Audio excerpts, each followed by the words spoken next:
এবার আমি ফিল করতে সামহাও কেউ না কেউ সাথে আছে। গাছের পেছন থেকে সে বের হয়েছে যে হাসপাতালে জিন এরকম থাকে।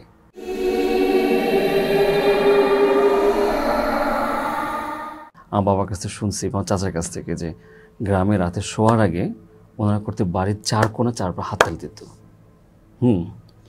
ওই হাততালির আওয়াজটা যদি একটু অন্যরকম হতো তখন বুঝতে পারতো যে আশেপাশে কিছু আছে বা সামথিং কিছু হতে পারে। অনেক সময় চোর আসলে মনে করে। তো এই জিনিসগুলোর ব্যাখ্যা কিন্তু মানে যদি বলি যে আমি দিতে পারবো না, বাট ঘটছে যে ওইরকম কিছু অ্যাবনর্মাল সাউন্ড হলে তারা দোয়া কালাম করতো, সজাগ থাকতো। আর জিন, আমরা তো সবাই বললাম যে আমি তো মানুষ, অবশ্যই জিনের অস্তিত্ব অনেকেই পায়, সব ঘটনার ব্যাখ্যা করা যায় না, আমার জীবনে ঘটছে।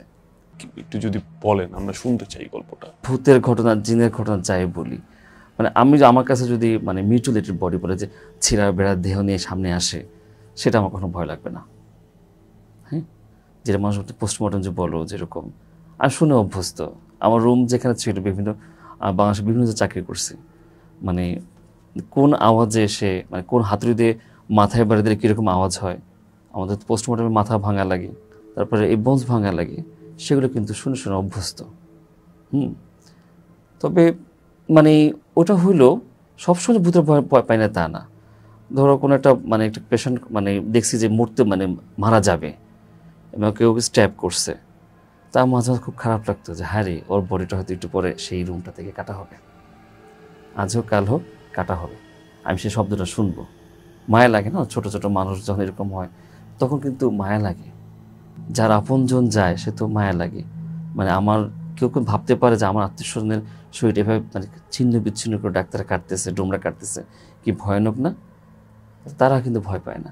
মানে কি, আমি নিজের মধ্যে ভয়টা তৈরি করি। অন্য মানুষকে, নিজে আপন হলে ভয়টা আসে না। তো আমি জীবনে এটা আসলে কি বলবো, ঘটনাটা আমার চাকরি জীবনের প্রথম দিকে। এটা হচ্ছে বরগুনাতে। বরগুনা জেলা শহর, কিন্তু মানে ওটার ইনফ্রাস্ট্রাকচার এত মানে পিছিয়ে ছিল যে আমাদের অন্য অন্য জেলার থানা পর্যায়ের মতো এরকম ছিল। তো সদর হাসপাতালে মানে অনলি আমি একজন ডক্টর, রোজার সময় ঠিক ইফতারির আগ মুহূর্তে আমার সাথে তো মানে দেখা যায় আমরা ডক্টর পাশে অনেক কোম্পানি আমার আশেপাশে থাকে, স্যার কী খাবেন, স্যার কী খাবেন এরকম। তো এর মধ্যে আমি পেশেন্ট দেখতেছি, আউটডোর ইমার্জেন্সি আসতেছে, তখন হাসপাতালের ভিতর থেকে একটা আমাকে মানে একজন লোক আসলো দোতলা থেকে, যে স্যার একটু আমার ভাইটা দেখে যাবেন, আমার ভাইটা খুব খারাপ। এটা বয়স্ক লোক। পরে আমি দেখুন ইফতারি আর 2-3 মিনিট বাকি, সবাই বলছে স্যার একটু রোজাটা ভাঙা যান আর 2 মিনিট। আমি কি না থাক, লোকটা যদি এভাবে বলছে আমি একটু দেখে আসি কি। একজন বয়স্ক মানুষ, নামাজি মানুষ যদি আমার বলে যে দেখা ভাইটা অবস্থা খুব খারাপ, পরে আমি গিয়ে দেখে আসছি। তো আমি গিয়ে দেখি কি যে মানে আমাদের অনেক সময় বুঝি যে মারা যাবে, মানে গ্রামগঞ্জে বলে না চিকন ঘাম উঠছে, যে অভিজ্ঞতা নেই, চিকন ঘাম মানে একটা শরীর ঠান্ডা হয়ে যাওয়া, মানে একটু পর তার ভেসেলগুলো কলাপস হবে, সে মারা যাবে, হার্টটা এরকম। আমি বিপি পাচ্ছি না, পালস পাচ্ছি না, একটু একটু হাসে, কিন্তু মানে সে চোখে মানে মারা গেলে আমাদের পিউপিলটা হচ্ছে একটু ডাইলেটেড হয়ে যায়, এখানে যেটা আছে না, আমরা একটা কনফার্মেটরি সাইন, কেউ যদি মানে মৃত্যু মানুষ করে দেখে থাকো, তো মনে হয় যে মানে আরেকটু পর সেটা হয়ে যাবে, খুবই মানে ডিস্ট্রেস এরকম হচ্ছে এরকম।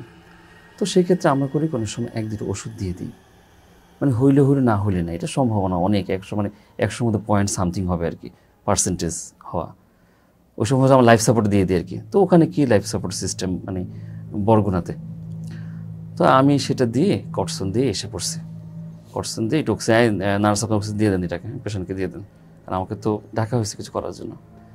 তো আমি নিচে এসে যখন ইফতার শুরু করলাম, বেশ কিছুক্ষণ হয়ে গেছে, প্রায় 15 মিনিট হয়ে গেছে। তো আমাকে সবাই বলতেছে স্যার রুগীটা কি, কোন রুগী দেখলেন এরকম। আমি বলি পেশেন্ট একটু পরে মারা যাবে, এখন আমার যা করা করে আসছি, এটা একটা মানে পেপার ওয়ার্কের মতো, যা আমি ফলো আপ দিছি। তো ইফতারিটা করার পরে, নামাজটা পড়ার পরেই যে লোকটা আমার কাছে আসছিল একটু আগে, স্যার আমার ভাইটা দেখে আসেন, হ্যাঁ, পরে গিয়ে আমার বলতেছে যে স্যার আপনি যে ওষুধটা দিছেন, আমার ভাই খুব সুন্দর কথা কইছে সবার সাথে, আপনার অনেক ধন্যবাদ স্যার। তো তো আমি না কিছুক্ষণ মানে ওনার দিকে তাকাইতেছি, আর কিছুক্ষণ আমার আশেপাশে যারা ছিল কোম্পানির রিপ্রেজেন্টেটিভ তাদের দিকে তাকাইতেছি, যেটা আমি কী বললাম একটু আগে, যে পেশেন্ট মারা যাবে, হ্যাঁ আমি কাজ করে আসছি। তো ওই লোকটা যাওয়ার পরে না মানে আমার মধ্যে হাসি এসে পড়লো যে আমি তো পুরো ডাক্তার হয়ে গেলাম, হ্যাঁ যে পেশেন্ট উঠে বসে কথা বলছে এরকম। তো এই মানে এটা বলার 5-10 মিনিট 15 মিনিট পরে ওয়ার্ড বয় আসছে, স্যার রুগী তো মানে এটা একটা আমাদের সংকেত, স্যার মরে গেছে আর কি। আচ্ছা আমাদের কাছে খুব নর্মাল না মৃত্যুটা। তো উপরে গিয়ে দেখি যে রুগীটা ঠিকই মরে গেছে। আমি বললাম যে ওমা আমার বলে গেল যে রুগীটা ভালো হয়ে গেছে, হ্যাঁ অনেক কথা তো বলছে। পরে আমি তো দেখি যে পেশেন্ট মারা গেছে। তা আমি ভাবলাম যে ওই লোকটাকে দুষ্টামি করলো আমার সাথে, হ্যাঁ যেরকম। তো পরে আমি খুঁজে তো সবাই তো কান্নাকাটি না, তার মধ্যে আমি ওনার ওয়াইফকে জিজ্ঞেস করি যে মারা গেছে, আচ্ছা আপনাদের মধ্যে কে আমার কাছে গেছিলো? তো ওনারা কিছু বলতে পারে না, কিছু পারে না। তো আমি পরে বলতেছি যে আচ্ছা আপনার জামাই কি কথাটা তো বলতে পারছিল, বসতে পারছেন? ও কি হ স্যার, মানে আমগর যা যা সম্পত্তি যা কী পাবো না পাবো সব বলে গেছে আমার, হ্যাঁ ওকে কয়ে গেছে এটা। তো যাই হোক আমি মানে কি মানে ওই অবস্থাতে আমি নিজেও অবাক হয়েছি যে এইরকম পেশেন্ট যে শ্বাস নিতে পারতেছিল না, সে একটা কর্সনের প্রভাবে কি সে কথা বলতে পারবে? এসব তো কথা বলতে পারার কথা না। বড় জোর কিছুক্ষণ আমি প্রদান করতে পারি, এরকম একদম কথাটা বলে সবাই বুঝাই দেয় এরকম তো হয় না। তো যাই হোক ওই ঘটনা পাস হয়ে গেছে। তার ধরো 1 সপ্তাহ পরে আমি রোজার দিন সেহরি করে, তা আমার রুমটা একটা কথা, রুমটা তখন ছিল মানে হাসপাতালের সাথে একটা আইসোলেশন ওয়ার্ড ছিল। আইসোলেশন মানে যেসব জায়গায় মানে সংক্রামক ব্যাধি রোগীদের রাখে আর কি, কিন্তু ওখানে রোগী এরকম রোগী ছিল না দেখে সেটা আমাকে রাখছে ওখানে। তো ওখান থেকে হাসপাতালের সম্পূর্ণ আওয়াজ শোনা যেত, আমাকে পোস্টমর্টমের যে ভাঙ্গার আওয়াজগুলো শোনা যেত, শুনতে পারতাম আমি এই একটা গলির এই পাশে আর কি সেখানে। তো আমি ওদিন হচ্ছে গিয়ে দেখি হাসপাতাল থেকে প্রচণ্ড কান্নার আওয়াজ আসতেছে। আমি যাই হোক আমি আমার এত নর্মাল খুব। তো আমি করছি কি, যখন নামাজ পড়তে বেরোচ্ছি মানে একের পর এক মানে সামনে যে বারান্দা গ্রিলের তালা মারে গেলাম, পাশ যাওয়ার সময় দেখেছি আমার আশেপাশে এমন ঠান্ডা, কিন্তু কেমন যেন একটা মানে এটাকে মানে কী বলবো গরম বলবো নাকি হিম বাতাস বলবো না কি বুঝতেছি না একটা।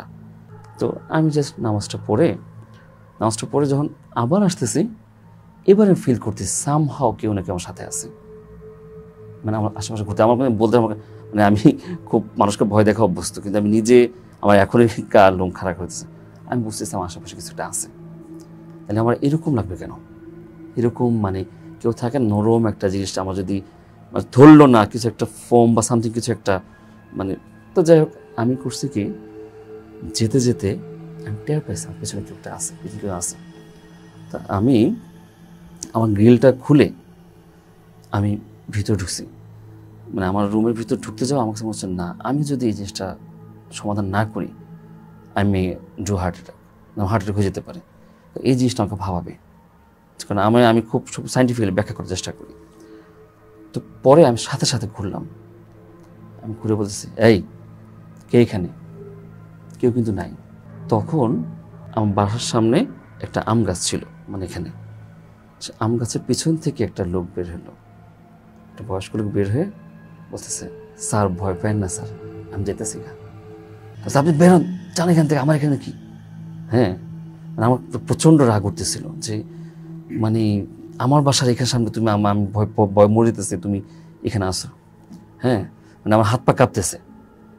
তো আমি করছি কি, পরে উল্টা হয়ে যখন আমার রুমের মানে লক খুলতেছি, এত বারান্দা দরজা আসলে লক খুলতেছে আমার রুমটা, তখন আমার হঠাৎ করে মনে হলো যে এটা ওই লোকটা না যে লোকটা মারা যাওয়ার আগে বলে গেছিলো যে স্যার কিছুদিন আগে স্যার আমার ভাইটা দেখে আসেন, আমার ভাইটার অবস্থা খুব খারাপ। আমি সাথে সাথে ঘুরলাম, ধরো 5 সেকেন্ড দেরি হবে, 5 থেকে 10 সেকেন্ড। এই আপনি এখানে কী করেন? দেখি কেউ নেই। পরে আমি তো মানে অবাক হয়ে গেলাম যে ওই লোক এখানে আসছে এত রাতে আমার পিছনে, হ্যাঁ আমি কেন এরকম ওয়েদারের সম্মুখীন হলাম বা কিছু। তো আমি ওই দিন আর লাইট বন্ধ করতে পারি নাই, হ্যাঁ একদম সকাল পর্যন্ত থাকলাম।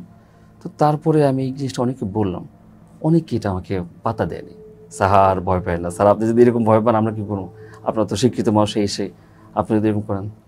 তা আমিও মনে ভাবছি যে হয়তো বা আমার ভুল পারসেপশন আমি করছি বা কিছু একটা, আমার বদলি হয়ে গেল। তো আমি ছাড়পত্র নেওয়ার সময় একজন নার্স, সিনিয়র নার্স আমাকে বলে কি, স্যার আপনার কথা ছিল, আপনি সব সাইন করে আইসেন। তো আমি কাজ শেষে আমি আসছি আর কি, স্যার আপনি এটা দেখছেন সেটা ভুল দেখেন নাই। আমি বলি কোন কথা বলতেছেন? ওকে আপনার কথা সবার কাছে বলছেন না এখানে এরকম লোক আছে কিনা, ঘুরে বেড়ায় কিনা? সবাই বলছেন না, আপনি জিনিসটা ভুল দেখেন নাই।